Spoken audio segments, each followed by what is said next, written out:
afternoon, everybody. I hope you are having a beautiful week. And we're going to start with the Pledge of Allegiance. I pledge allegiance to the flag of the United States of America and to the republic for which it stands, one nation, under God, indivisible, with liberty and justice for all. Thank you. Please be seated. I will share with you, especially for the Zoomers, if you hear a weird sort of noise, that is not feedback. We have a guest with us who is flying kind of in the building. And hopefully will not land anywhere. So all are welcome in Rotary. I want to share that we have a guest today. Scott, would you please stand? I lost you. Yes, please stand. Scott is joining us again, and we're so happy.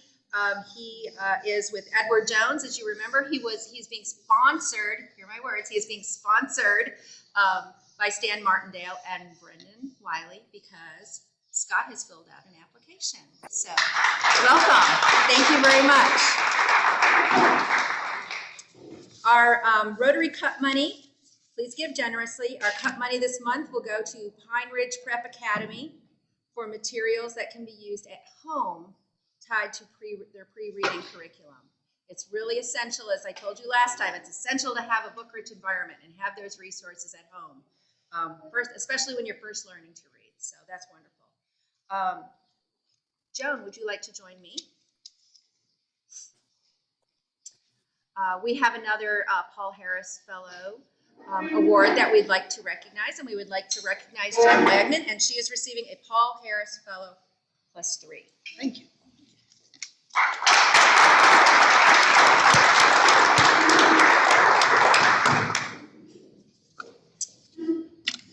So we have a very special program today, and I'm going to start with a little technology, so bear with me. And that is why my laptop is here. And just take a few minutes, and what I'd like to do is just reflect about, through photos, the lives of Mike Kuner and Jim Ogle, and then after that, we will have some of our Rotarians who will speak about both of these amazing men. So hang on a second. Okay. John is for the Rotary Club, and he watches it online.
Thank you very much. I hope you, I stopped sharing. That was weird. It's still up there. I hope you all recognized a few of those photos, a few of those memories. One specifically that I wanted to include was specific to Jim. Jim agreed to be a co-chair for one of our big reads, and he did that for True Grit, and he went all in, as only Jim does, went all in on all of the fun and the frivolity and the books. Such an amazing supporter of literacy and learning. And Mike, my personal reflection with Mike is really in working with him with participating in community events with Rotary. And he was one of the first people when I was given the opportunity to lead the water festival. He was the first person who raised his hand and said, yes, I want to be part of that, because it was helping kids and literacy and learning. And he had a great day with that. It was a lot of laughter. We had rain, so we all got wet. But it was just really a great way for me to kind of get to know him and really find out he was a very witty person and really focused in on the importance of our children and our kids. So that was just, those are the two things that I'm thinking about as we're going through today. I have asked some of our fellow Rotarians if they would be willing to share memories, personal stories about each of these amazing Rotarians. And so I would like to start with Kirk Johnson.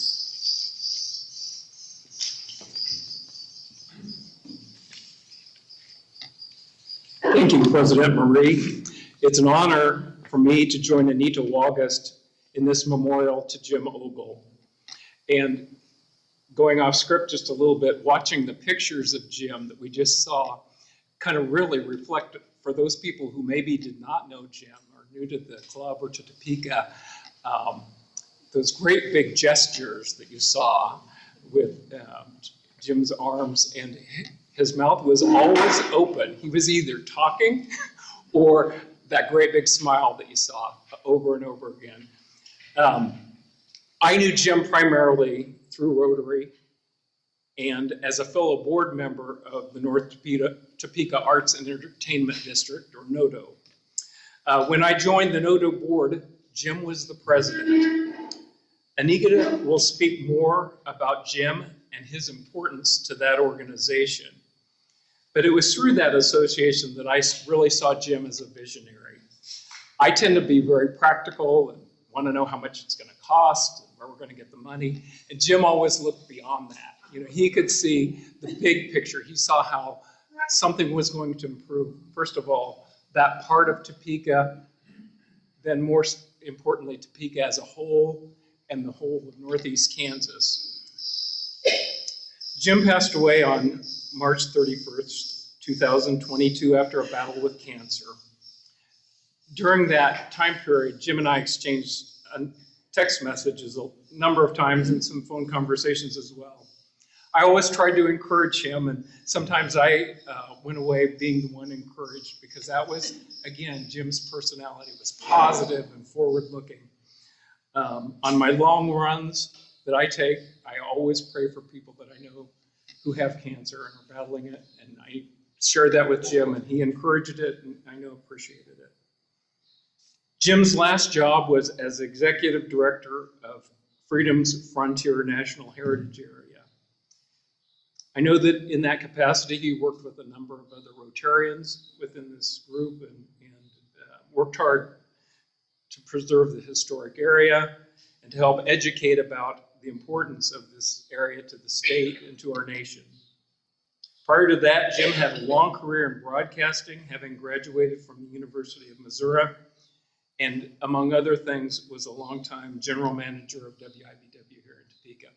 By the way, I don't think Jim ever made a big thing out of the fact that he was a Missouri graduate, because he did know one thing you could get to unite K-State and KU graduates about, and it was kind of their disdain for the University of Missouri. Anyhow, Jim's involvement and support of community organizations was far-reaching, but a few that were very important to him were the Topeka Civic Theater, Friends of Noto, Topeka Rotary Foundation, Friends of the Topeka Zoo, Topeka Habitat for Humanity, United Way of Topeka, Kanza Trail, Big Brothers and Big Sisters, and just countless others over the years that he was involved with in this community, and I'm sure in others as well. Jim was a big guy. He had big ideas, and he had a big voice that he used to promote positive ideas and goals, and he had a big heart, and we will miss him. Anita, I'd like to turn things over to you.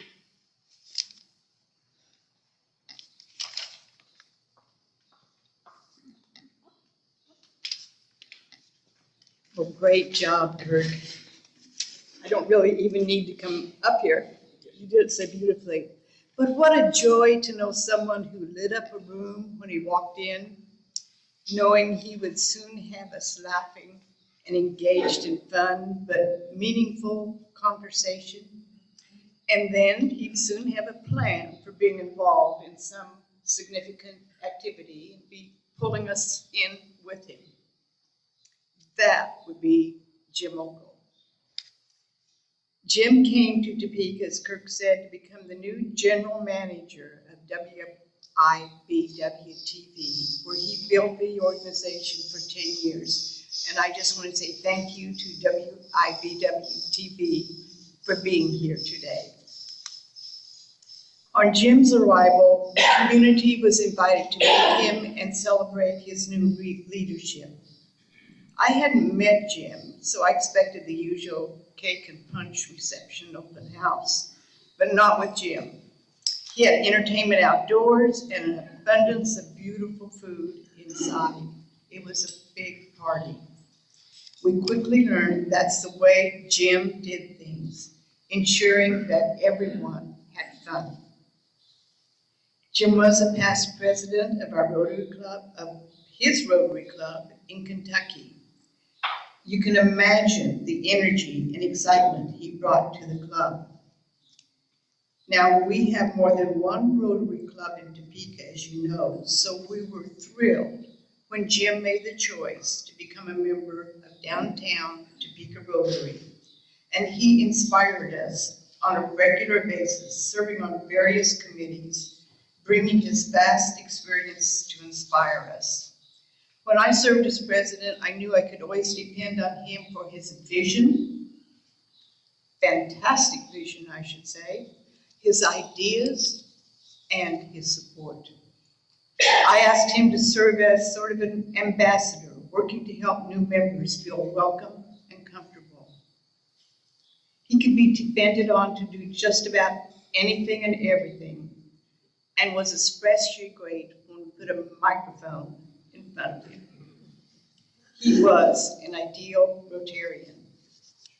I got better acquainted with Jim Ogle, first through Heart and Envisioning Steering Committee, and got to see this amazing person in action.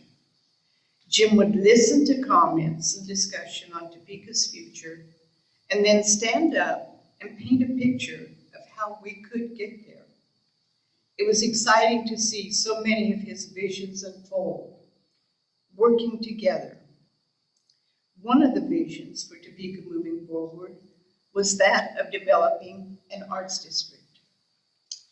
That fell to John Hunter and me to oversee the process.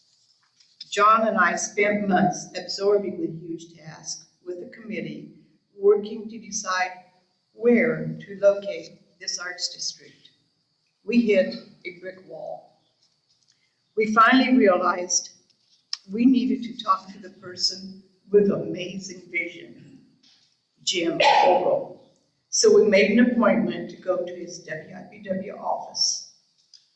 It was like Jim knew all along where this should happen, but he waited to be asked. His response was, "Yes, I have an idea. Have you thought," am I still on? Is it on?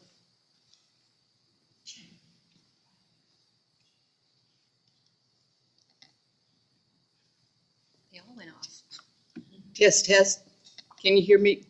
Is it working?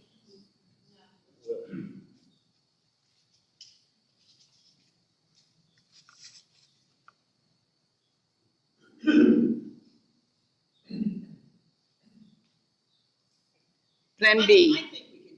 Well, I will try to project. And just raise your hand in the back if you can't hear. Okay, lost my train of thought a little bit, but his response was where we might put an arts district in Topeka. He said, "Have you thought of North Topeka?" Well, John and I looked at each other and said, no, we had not. At that point, it wasn't a safe place to be since being devastated by the flood of '51, as you all might remember. But Jim Ogle got the wheels turning with this idea. And John and I took it to our committee, and we began to realize it was indeed the ideal location. Once we got the buildings cleared of undesirable activity and rundown conditions. We formed a board to make this happen, and we named it the Noto Arts District. Our board was thrilled when Jim agreed to become involved in the development of this arts district, which was no small task. But before long, he was elected board president.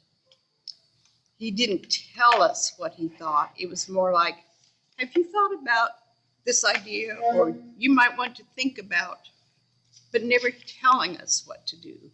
His happy attitude made us want to work together and work with him.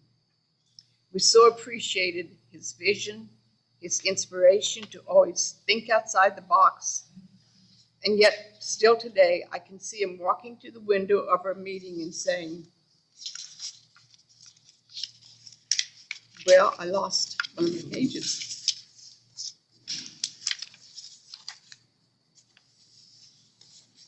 I'll wing it.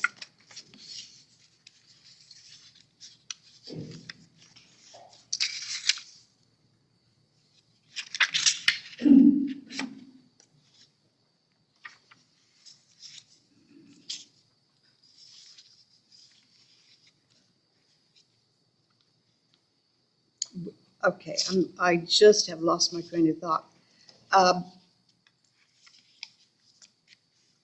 He would walk to the window and say, look at that opportunity out there. I remember one of our board meetings. Do you remember this, Kirk? And we were talking about where we can go in the future. And we were focused like here in this circle, not Jim. He walked to the window. And it was looking out the window as somebody did when they planned this gorgeous place. What could this actually become? So there was room for growth and expansion always in Jim's mind. And regarding Rotary, of which he was so proud, we see this beautiful space we're blessed to use today with dynamic members. And now that the pandemic is over, we are doing the same thing for Jim. We're filling it. We're filling it with enthusiasm, excitement. What a great turnout today. And I can hear the conversation, all the things that are going on within our group. I've been away for about 6 months. So I just really appreciate what has been happening, and you moving forward. But to Jim Ogle, let's, now that the pandemic is over, let's fill this, double the size of the space in his honor. We owe him so very much for the many contributions to Topeka and to Rotary. Thank you.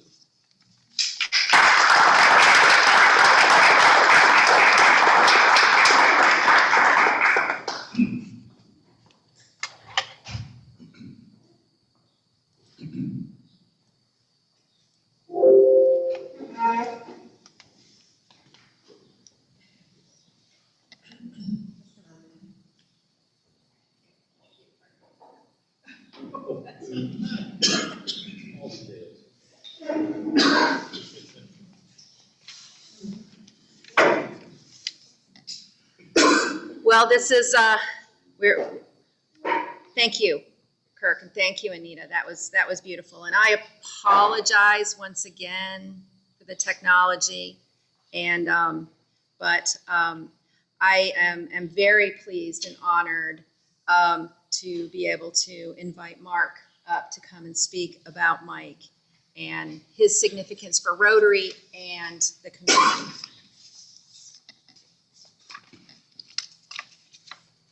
Marie, from my little time on the podium in Rotary, I will let you know that Rotarians are especially good at grabbing your agenda after they're done with an announcement or speaking. I also would like to say on such a somber and respectful occasion, I think that Mike Kuner would have loved the fact that a bird chose to land on Marie's laptop in the middle of this service. Claire Kuner, one of Mike's daughters, wrote this yesterday on Mike's Facebook page. My dad has been gone for a month today, and I can't adequately say just how much it sucks. There are certainly many people who miss Mike, his family, friends, fellow Rotarians, and community leaders, and so many people in the churches where he served for decades. Every time I talked with or visited Mike after he began his battle with cancer, I asked how he was doing that day. He was honest, and yet he always also encouraged me. Once when I inquired how he was doing, he answered the question with a story. In seminary class at Princeton, the professor asked us, how do we comfort folks during hospital visits, and what do you say when the question of why me comes up? The professor sat quietly and listened to all the students' best answers. Then Mike said the prof offered this, depending how well you know them and their walk with God, why not simply ask the question, why not you? Mike's point that day was that none of us are immune from suffering or difficulty, and it is about doing so with grace, dignity, and hopefully good humor, which he did. And then my very good, very gracious friend asked me how I was doing that day. If you study rhetoric and or prepare for service in a ministry, it won't be long before you need to learn the basic elements of what every good memorial service should contain. Mike knew these and gave many memorials over the years. The first few elements of these rhetorical norms include stating the reality the person is gone and helping those in attendance to embrace the loss. The Reverend Mike Kuner would have performed each element in every memorial very well in services at many different churches and many different stops in his career. This isn't a lesson in rhetoric. However, Mike knew how to use those principles to help people who are suffering. Working in ministry is often hard. Ministers need a mentor and someone to prop them up or a soft place to land when things are difficult. Mike was that for so many of his peers and mentees. He was very encouraging for me and someone I respected as a mentor. A peer of his wrote this on Facebook shortly after Mike died. Jenny and family, I have just heard. I'm holding you close. Thank you for letting us Facebook friends know. Mike, Bruce Rentz, and I were close friends at Princeton Theological Seminary. I have admired Mike over the years, and like many of us alums who left church ministry, he continued to use his gifts. Following him on Facebook in these later years, I could tell he brought love, humor, grace, and commitment to his work. I could tell he was greatly loved, a man who lived out his true calling.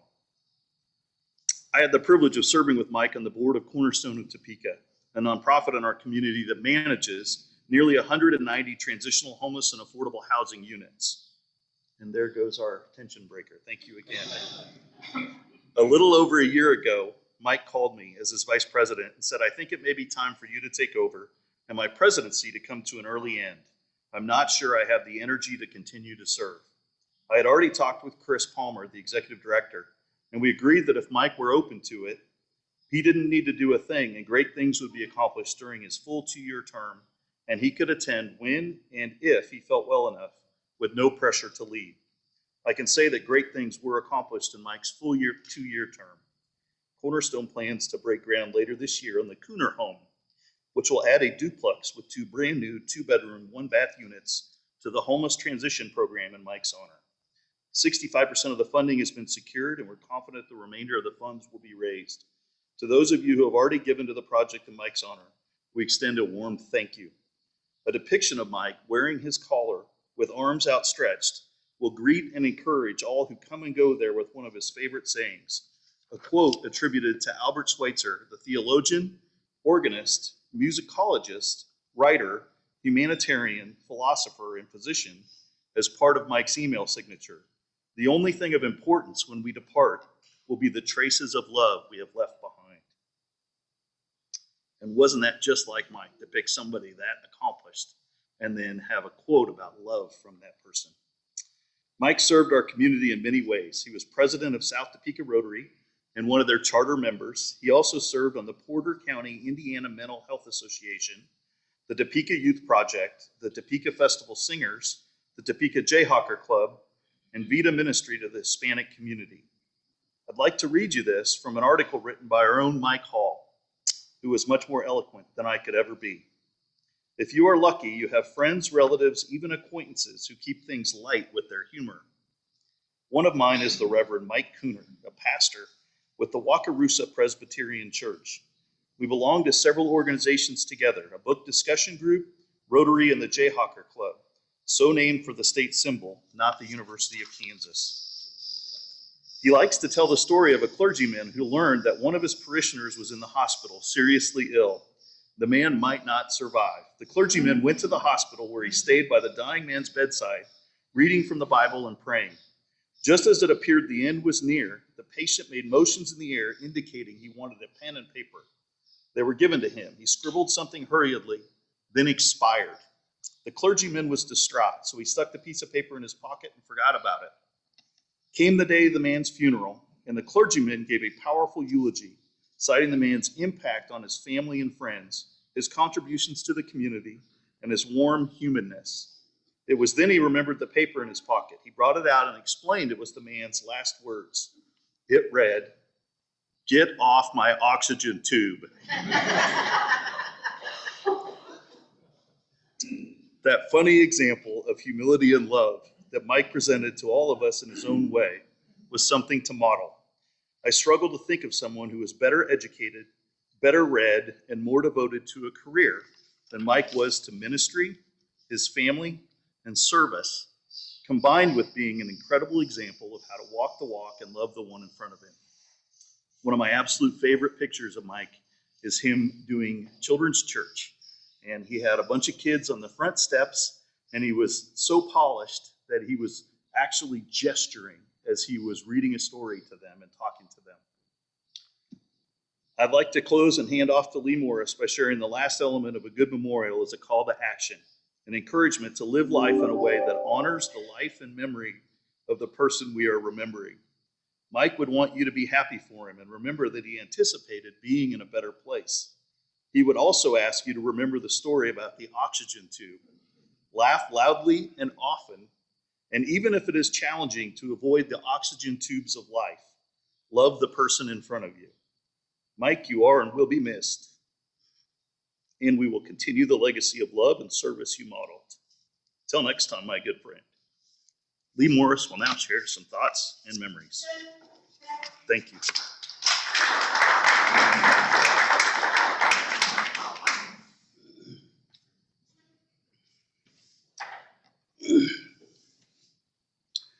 I found reflecting on Mike's life, his accomplishments, and above all, his contributions to creating and sustaining a better world around all of us to be a very humbling experience. He was amazing. He did so many things. He participated actively in so many different groups and committees and community functions. He sought knowledge, and he shared the understanding that he built from that knowledge freely, offering wisdom and insight in a variety of contexts and often with great humor. He looked for ways to give of himself as he vividly witnessed the love that God had given and undergirded his life with. I was fortunate. I came to know Mike over 30 years ago. He was the associate pastor at First Presbyterian downtown when I came to Topeka as the pastor at St. Andrews out South Central. We met together weekly in a small ecumenical lectionary study group. And if there are those who don't know, lectionary is a prescription of biblical passages you work with and often preach from. And it was in that group that we had a great forum for sharing ideas and insights, questions, and just enjoying each other. And I deeply appreciated, I think especially the fact that Mike was always prepared, which could not be said of all the members of that group. And whether it was his turn to lead and present that week or not, he was always ready. And I found that especially amazing because unlike some of the rest of us in the group, Mike didn't have to preach every week. As an associate pastor, most of the time you don't. So his ability there was even more amazing. But it was also in this context that I came to appreciate his great skill at storytelling, wherein he could often make even very obtuse elements of Scripture so much easier to understand and to remember and bring back in ways that a lot of the other ways we preach don't.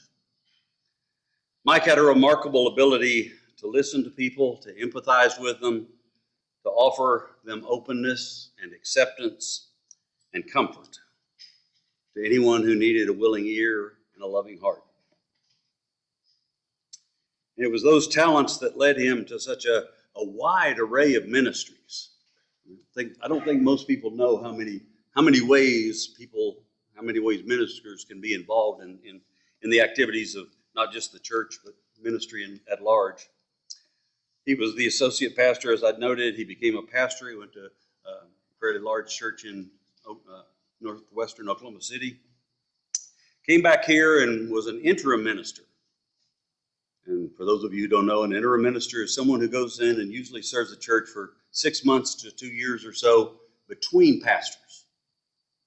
Terrible job. I mean, this is the period of time when whatever created either a loving pastor or pastor people love just left and they're upset and angry and sad and mad, or there've been a lot of problems and you got to work them out. Mike did that and did it very well. Excuse me. And did it several places. And out of that ability, he was selected to become the interim executive presbyter for the Presbytery of Southern Kansas, which covers literally the southern half of the state. If I remember right, 60 some odd churches. Can be a very difficult role. But, Mike, in that role, you're a pastor to pastors. And you're also the chief administrative person for all that goes on in that context. So, again, Mike's abilities were just in many ways amazing. He, quote, retired about 2017, but as he himself put it, I failed really badly at retirement. The same presbytery meeting in which he was acknowledged as retired, he, about 2 hours later, accepted the call to the little Wakarusa church and served there until about a month and a half before he died. Just always giving. In the final weeks of his struggle with cancer, I was amazed at how Mike could always seem to find the time and the energy, as Mark noted, to stay connected. We talked a few times earlier on, and again, at that late point, I had sent him a message at one point just saying, how are you doing, and is there anything we can do for you, and that kind of thing. And I didn't hear back from him for a couple of days, and my phone rang. And he was making sure he got back to me. And we had a fairly short, but a really nice conversation. Just, he acknowledged he was struggling and things were not looking good there, but he was ready. And he was very much concerned about how other things were going. He wanted to know how this was going. He wanted to know about Rotary and how things were happening. That's how he was. Mike was one of the main reasons that I'm here. When I retired and I wasn't sure how I was going to stay connected to the community and not end up a hermit on the farm, Mike invited me to come here and to be a part. He was very encouraging me with the service component of Rotary, with the ways in which it was an opportunity to be in ministry and in service and aware of other people who had similar feelings and ideas. It was just, it fit so well for him, and he made that clear from, and I found it certainly that way too.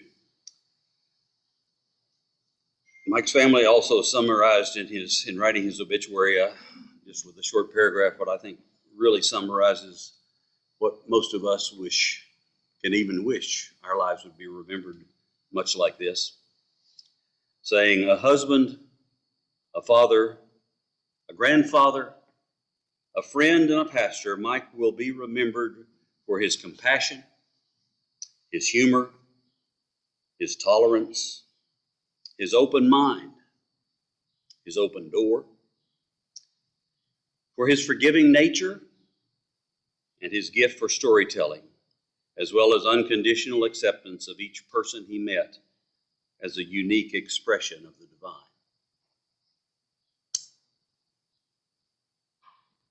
He was a good guy, and one we'll miss.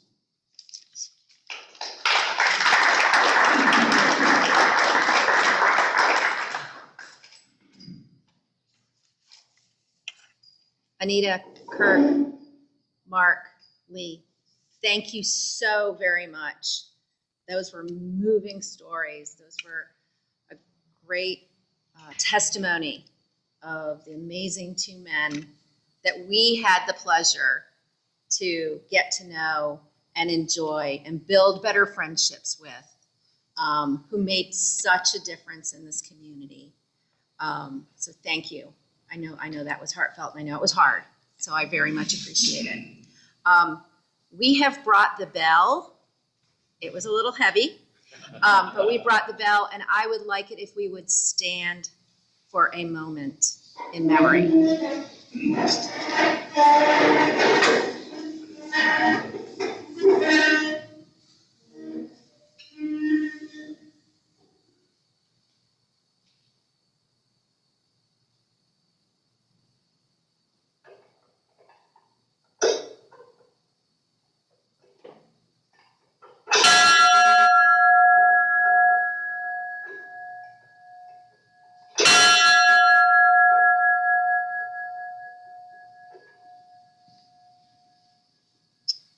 Thank you. Please be seated.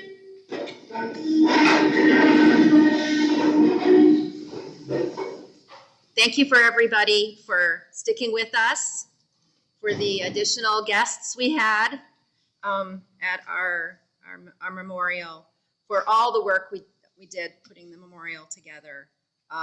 It was very moving, and I very much appreciate it. So our next meeting is June 16th at Camp Cowabunga, and will be Lindsay Ransom Engel, who will speak about the Sunflower State Games. So let's stand for the four-way test. Of the things we think, say, or do, is it the truth? Is it fair to all concerned? Will it build goodwill and better friendships? Will it be beneficial to all concerned? Will it be fun and kind? Thank you very much, everybody. So appreciate it.